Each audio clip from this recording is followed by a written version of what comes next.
Hey everybody, so my usual promo up front because I'll forget to do it otherwise. Last year I recorded and released a Chris Chan concept album called Nowhere Land. It's available on all major streaming services, and while I'm doing shameless self-promotion, there's also Axis of Empires merch available in the Zazzle store now as well. Anyway, so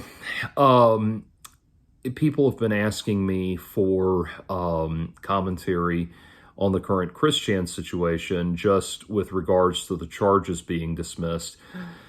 And then things have taken a far more dire turn with now apparently Chris Chan's car being spotted at the at Branchland.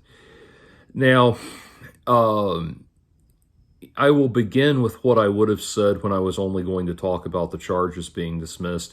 And that was my initial thought there was that the charges may have been conditionally dismissed, kind of like, we have things where, for example, people who are accused of petty drug possession crimes and everything can have their charges dismissed in exchange for completing a rehab program and things like that. I've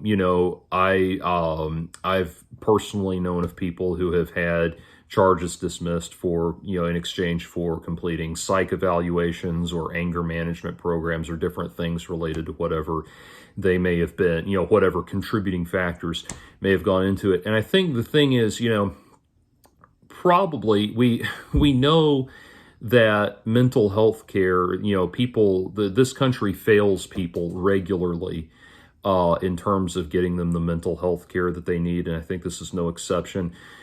We who have followed Chris Chan lore for years upon years upon years are far, far more well-versed in how much of a ongoing problem Chris Chan is and what a danger he is to himself and others. But you have to remember, you have to put it in some perspective. The reason that the courts have things like these plea bargain programs where you get your charges dismissed in exchange for completing a program of some kind or something like that. The reason they have things like this is just because of the sheer volume of cases they have to deal with, and they can't put all of their efforts and all of their focus and all of their efforts on everything, onto everything. They ultimately, unfortunately, have to pick and choose. And when it comes to sex crime cases, and understand, as I say this, I'm obviously not in any way, shape, or form trying to excuse anything that Chris would have said or Chris has done or anything like that.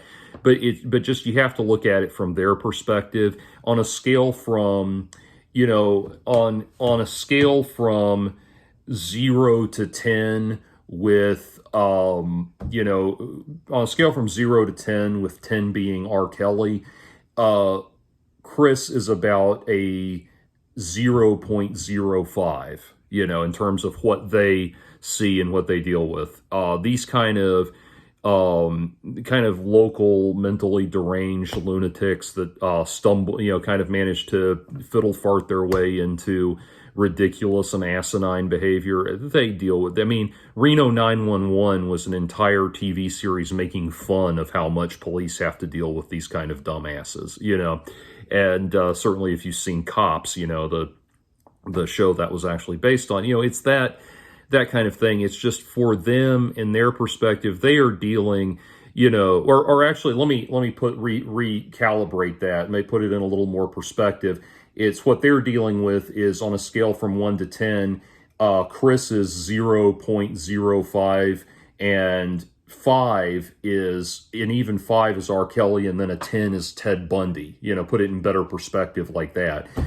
Chris barely even registers on the scale of what they have to deal with, and what the court system has to deal with on a daily basis. So, again, the common thread that I heard everybody saying, the thing everybody kept saying was, I hope it's like the last episode of Seinfeld where they get, they just get every person, they get,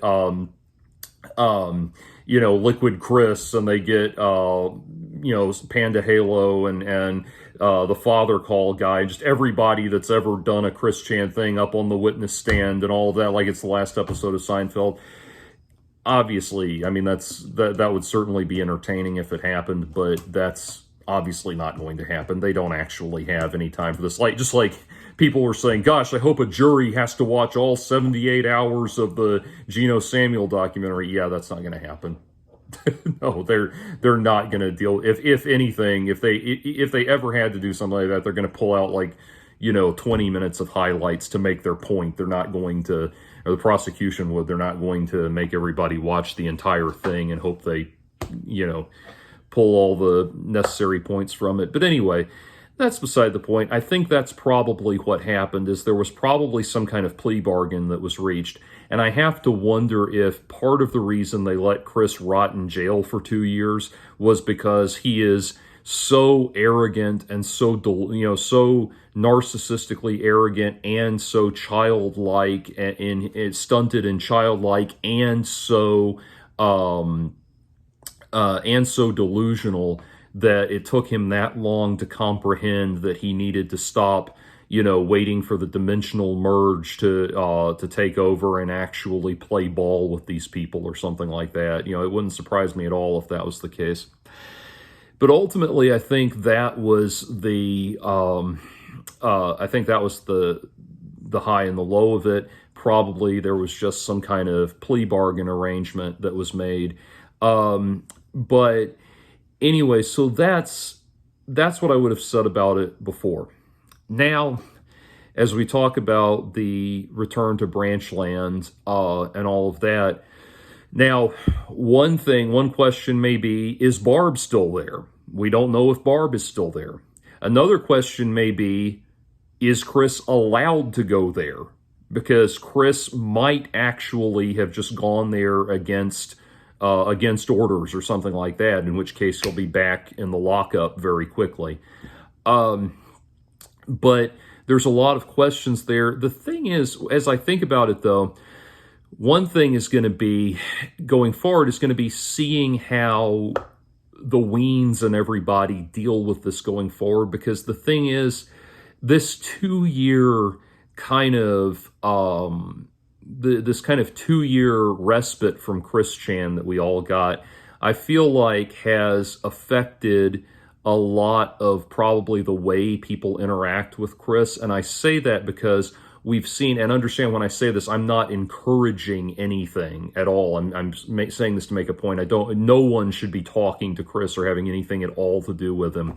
At least not people from the internet and that sort of thing. But all of the footage that we've seen come out and everything lately, and all the photos, apparently nobody's actually just been going up and interacting with Chris and that sort of thing. It's all been footage taken at a distance. And I did see that recent clip that somebody put out of Chris Chan at trying to get I think it looked like he was trying to get a change machine at the grocery store to work and talking to some woman about it or something. I did see that, but it's, again, he looks absolutely ridiculous, and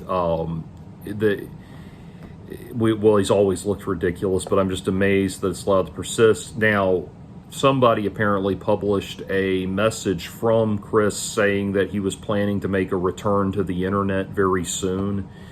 So it may have been all of this group home shit where he's been living. It may have been that was it may have been that was a halfway house. It was only a temporary arrangement or something like that.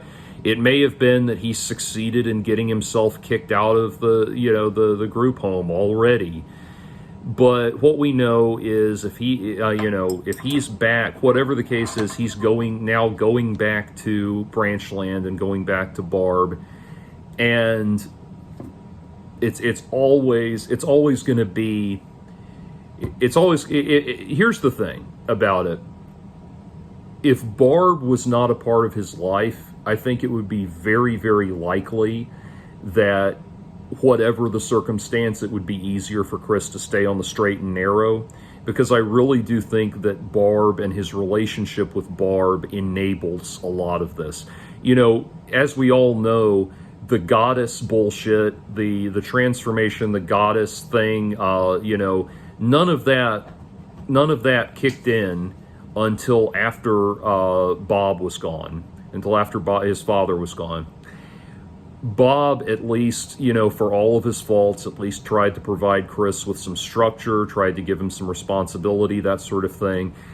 Tried to at least, keep him somewhat on the straight and narrow. Once Bob was gone, that's when the insanity really started. That's when all of the crazy shit really took off and really hit the fan. And so that's what's, that's the thing. A real part of this is the relationship with Barb. If he's in that situation where he's emboldened, Barb will always, I think Barb gives him a certain confidence, a certain arrogance, whether that's a result of always, mommy patting him on the head and telling him what a good little boy he is, or him feeling this sense of power in having, control over her, and that fuels his arrogance, or whatever it is. The craziest of the crazy shit did not really start happening until Barb came, until he was alone with Barb. And that's what we have to be so careful for, and it's gonna remain to be seen. Are people going to continue to ogle him from afar, or is this going to be continue to be a thing like, it's going to be a thing where he's going to find the next Isabella Janke and the next Idea Guys and the next Blue Spike and the next Panda Halo and all this stuff, and it's just going to keep going. And the problem is, the people who are messing with Chris that way are obviously people who have no moral grounding whatsoever, no conscience whatsoever, that are going to keep screwing with him for amusement. But the reality of it is, his behavior now has been, in leading up to his arrest, his behavior more and more has been escalating into very real harm to other people. It'd be bad enough if he's left to beat himself up and run his own life into the ground, but he's a danger to others now. Amazingly, he has a driver's license, even though he's a driver's license in a car, even though he's been involved in multiple vehicular assaults, and it's just extraordinary. So again, Barb, the issue with Barb is not just that he is a danger to her, is not just that he's going to probably prevail on her again. It's going to be that she enables him, and she enables that part of his personality, the most toxic impulses of his personality. I really do think if he were not, if he were not enabled by Barb, I think without Barb's enabling, I think he becomes very docile. I think you can keep him in line just with a, hey, knock it off, that kind of thing. I don't think I really don't think he would actually be that hard to manage for someone who knows how to manage such people and makes their living doing it, which is why I was hoping he was in a halfway house. The other possibility is just that he still is in a halfway house, and he's only visiting Barb. He has limited visitation with Barb or something like that. You can go, again, we've noticed that all of these things, these Chris Chan sightings and all this stuff, seems to be happening at the beginning of the month. So it may be that at the beginning of the month or right at the end of the month, he has an opportunity to leave the home and go do whatever he wants. And that's a possibility there. He may have just been using some kind of monthly furlough to go visit Barb or something like that.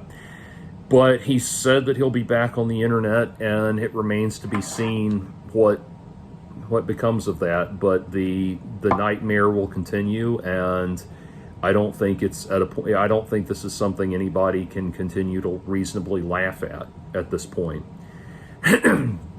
People have lightheartedly told me, well, it looks like you're going to have to do another a sequel to Nowhere Land, and I would need another 20 years of material, 40 years really of material, to be honest with you. But it's just gotten to a point where it's not entertaining anymore. I'll be honest with you. I've not watched the last few Geno Samuel installments of the Geno Samuel doc because I really did feel like Chris landing in prison where he belongs, or in some kind of, controlled facility where he belongs.